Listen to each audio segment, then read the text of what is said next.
두 번째 하나님에 대한 신앙 고백은 나는 전능하신 그리고 아버지 하나님을 믿습니다. 하나님이 우리에게는 아버지 하나님이시라는 것을 배우게 됩니다. 오늘은 아버지이신 하나님을 믿습니다. 여러분, 사실 우리가 하나님을 아버지라고 부를 수 있다고 하는 것은 이건 특권이에요. 특권. 하나님을 아버지라고 부를 수 있는 분은 오직 한 분, 예수님 뿐이시죠. 특별히 아들이신 예수 그리스도를 통해서 우리를 하나님을 아버지라고 부르라고 가르쳐 주셨어요. 우리가 본문에 읽은 대로 너희는 이렇게 기도하라. 하늘에 계신 우리 아버지여, 하늘에 계신 우리 아버지여. 하나님을 아버지라고 부르라고 말씀하셨어요. 자, 그런데 참 하나님을 아버지라고 부르려고 하니까 참 어색하죠. 하나님께서 이걸 모르시겠어요? 이 상황을 하나님 너무 잘 아시죠. 그래서 우리가 하나님을 아버지라고 부를 수 있도록 하나님께서 도와주시는 거예요. 갈라디아서 4장 6절을 보면 이렇게 말씀하고 있어요. 그러므로 너희가 아들임으로 하나님이 그 아들의 영을 우리 마음 가운데 보내서 아빠 아버지라 부르게 하셨느니라 그랬어요. 성령을 우리 가운데 보내주셔서 우리로 하여금 하나님을 아버지, 그것도 아버지, 보통 아버지가 아니라 아빠 아버지라고 부르게 하셨다는 거예요. 자, 그러면 하나님을 아버지라고 고백한다는 것에는 어떤 의미가 담겨 있을까? 우리가 하나님을 아버지라고 부르면서 마음속에 새겨 두어야 할 것은 무엇인가 살펴보죠. 그 첫 번째는 우리가 하나님 때문에 존재한다는 사실입니다. 우리가 하나님을 아버지라고 부를 때 내가 하나님 때문에 여기 존재한다는 사실, 그걸 깨닫는 거예요. 그걸 고백하는 거예요. 여러분 그렇잖아요? 아버지가 계시기 때문에 내가 여기 존재하는 거죠. 아버지가 없다면 내가 어떻게 여기 존재할 수 있겠어요? 고린도전서 8장 6절을 보면 이렇게 말씀하고 있습니다. 그러나 우리에게는 한 하나님 곧 아버지가 계시니 만물이 그에게서 났고 우리도 그를 위하여 있고. 야고보서 1장 17절을 보면 온갖 좋은 은사와 온전한 선물이 다 위로부터 빛들의 아버지께로부터 내려오나니. 우리가 이렇게 존재할 수 있는 이유는 하나님 때문이라는 거예요. 하나님께서 우리에게 생명을 주셨기 때문에 이렇게 살 수 있게 됐다는 것이고, 하나님께서 우리에게 그 모든 것들을 다 은사로 주셨기 때문에 우리가 이렇게 살아갈 수 있게 됐다는 거예요. 이 사실을 우리가 깨달아야 합니다. 창세기 1장 27절을 보면 이렇게 말씀하고 있죠. 1장 27절. 하나님이 자기 형상 곧 하나님의 형상대로 사람을 창조하시되. 하나님께서 다른 피조물과 달리 유독 사람을 지으신 뒤에 사람을 하나님의 형상대로 지으셨다고 말씀하고 있어요. 우리 인간만이 하나님의 형상을 이어받았다는 것이에요. 자, 이것이 우리가 하나님의 자녀라 할 수 있는 근거 가운데 하나입니다. 자녀들이 아버지를 닮듯이 우리가 하나님을 닮았습니다. 하나님을 아버지라고 부를 때 첫 번째 우리는 생각하게 되는 것은 하나님께서 우리를 지으시고 특별히 우리 안에 하나님의 형상을 두셔서 우리는 하나님을 닮아 있도록, 하나님의 형상대로 하나님을 닮아 있도록 하나님이 우리를 창조하셨다는 것을 깨닫게 되는 거죠. 우리가 죄짓고 타락하고 범죄한 상태에 있어서 그걸 다 잃어버리기도 하고 또 그런 사실조차 잊어버리고 있었지만 예수 믿고 난 다음에 우리 안에 그 하나님의 형상이 회복되는 거예요. 우리 안에 그 하나님의 형상이 회복되는 거예요. 그래서 우리는 하나님을 닮아가게 되는 거죠. 그리스도를 닮아가게 되는 거죠. 자, 두 번째, 우리가 하나님을 아버지라고 부를 때 또 하나 생각하게 될 것은 우리가 하나님의 특별한 사랑을 받고 있다는 사실입니다. 누가복음 15장을 보면 탕자의 비유가 나오죠. 둘째 아들이 자기 몫을 유산으로 미리 받아서 먼 나라로 떠났어요. 낯선 곳에 가서 다 탕진하고 거지 신세가 되었어요. 아버지는 이 자식 생각에 밤잠을 잘 수 없습니다. 언제 돌아올까 노심초사하며 기다립니다. 누가복음 15장 20절을 보면 이렇게 기록하고 있어요. 이에 일어나서 아버지께로 돌아가니라. 아직도 거리가 먼데 아버지가 그를 보고 측은히 여겨 달려가 목을 안고 입을 맞추니. 자, 아들이 아무래도 아버지 집으로 돌아가야 되겠다 하고 돌아오지만 아버지 볼 면목이 없잖아요. 그러니까 주저하고 먼 발치에서 집 대문을 이렇게 보고 기웃거리고 차마 들어갈 수도 없고 어떻게 하면 좋을까 이럴 때 그 먼 거리이지만 아버지가 단박에 알아봤다 그 말이에요. 단박에 알아봤다. 아이고 저 녀석이 오는구나. 단박에 알아봤다 그 말이에요. 어떻게 알아볼 수 있었을까요? 대문 열고 기다리고 있었다 그 말이에요. 언제 돌아올까 늘 그 아들 생각하면서 기다리고 있었다는 거예요.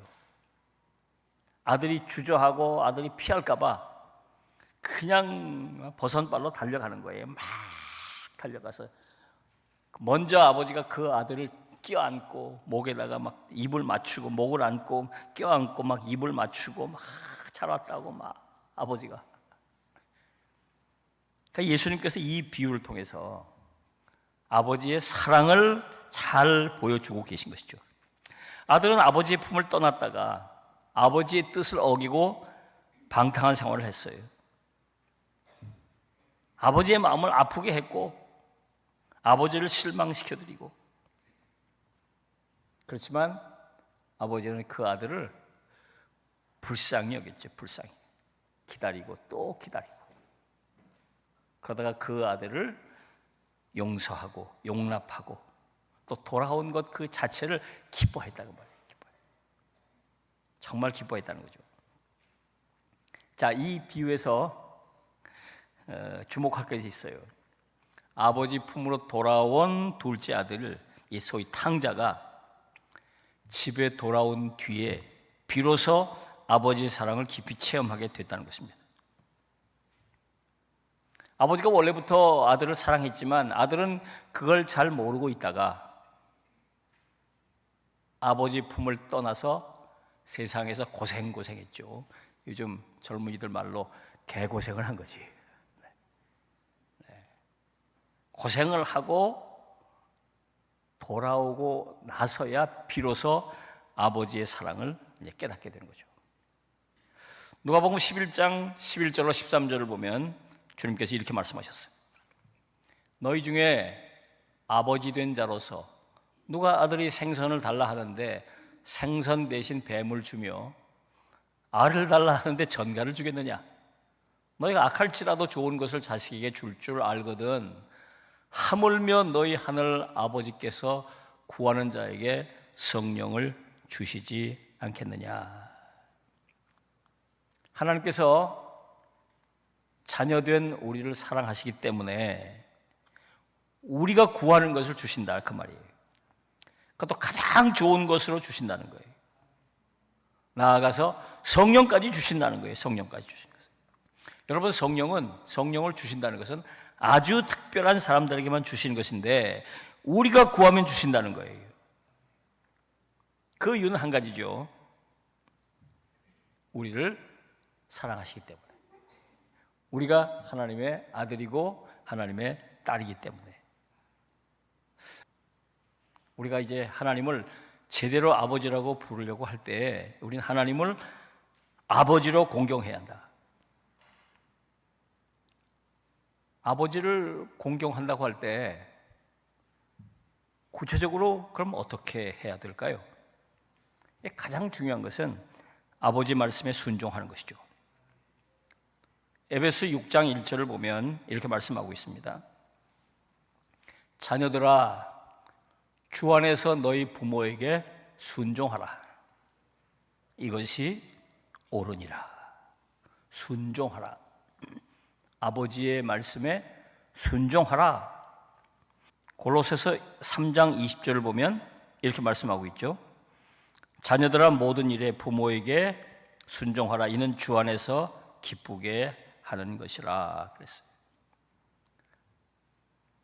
여러분, 우리가 하나님을 아버지로 섬긴다고 할 때, 아버지를 공경한다고 할 때 구체적으로 그럼 어떻게 해야 되는 것인가? 여러 가지가 있지만 가장 핵심은 뭘까요?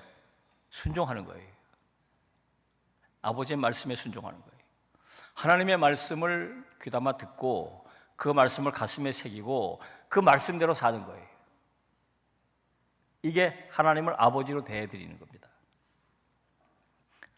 우리가 아버지를 공경한다는 것은 마치 이삭이 아버지의 뜻에 따라 자기가 죽기까지 순종하는 것처럼 아버지의 뜻을 순종하는 것을 말합니다. 우리가 하나님을 아버지라고 부를 때 아버지를 이렇게 공경하고 아버지의 말에 순종하겠다고 하는 다짐과 결단이 담겨 있는 거예요. 여러분, 예수님께서도 본을 보이셨죠. 예수님께서도 하나님을 아버지라고 부르셨어요. 그러시면서 아버지의 뜻에 순종하는 삶을 사셨잖아요. 하나님이신데 인간의 몸을 입고 이 땅에 오신 거 아니에요. 여러분, 이게 가능한 일입니까? 창조하신 분이 피조물이 돼서 피조물 한복판에 내려오신다. 아버지의 뜻인 줄 알고 순종하셨죠. 결정적인 사건은 겟세마네 동산에서 일어나죠. 십자가에 달려 죽기 싫습니다. 저는 그렇게 죽고 싶지 않습니다. 저는 그렇게 하고 싶지 않고 그렇게 못하겠습니다. 제 뜻은 십자가를 면하는 것입니다. 그러나 아버지의 뜻대로 하십시오. 아버지께서 저를 십자가에서 죽게 하시는 것이 아버지의 뜻이라면 아버지의 뜻을 따르겠습니다. 아버지의 뜻을 따르겠습니다. 본을 보이셨잖아요. 이게 바로 하나님을 진심으로 아버지라고 부르며 사는 사람들에게 나타나는 순종의 모습이에요. 내 원대로 마옵시고 아버지의 원대로 하시옵소서. 내 뜻대로 마옵시고 아버지의 뜻대로 하시옵소서. 말씀드린 대로 하나님께서 우리의 아버지가 되신다는 것은 우리가 하나님 때문에 여기 이렇게 존재한다는 거예요. 하나님께서 나를 빚으셨고 나에게 그 소중한 은사들을 주시고 하나님의 형상대로 나를 지으셨기 때문에 내가 여기 존재한다는 것이고, 하나님께서 나를 특별히 사랑하셔서 유일하신 아들 예수를 이 땅에 보내시고 십자가에 달려 죽게 하시고 나를 위해 대속의 죽음을 죽으신 뒤에 나에게 구원의 길을 열어주셨기 때문에 그 크신 사랑, 그 사랑 때문에, 아버지의 그 사랑 때문에 내가 구원받았고 하나님의 자녀가 됐다는 것을 고백하는 것입니다. 그리고 마지막으로 이제 감사한 마음으로 하나님을 아버지라고 섬기겠습니다. 하나님의 뜻대로 살겠습니다. 내 뜻 내려놓고 아버지의 뜻대로 살겠습니다. 그런 신앙 고백을 하게 되는 것입니다. 기도하겠습니다. 하나님의 은혜를 감사합니다.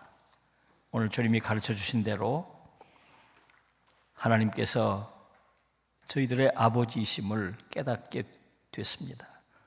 이제 주님이 가르쳐 주신 대로 하나님을 아버지라고 부를 수 있게 해주시고 하나님께서 우리의 아버지이심을 고백하며 살게 하여 주옵소서.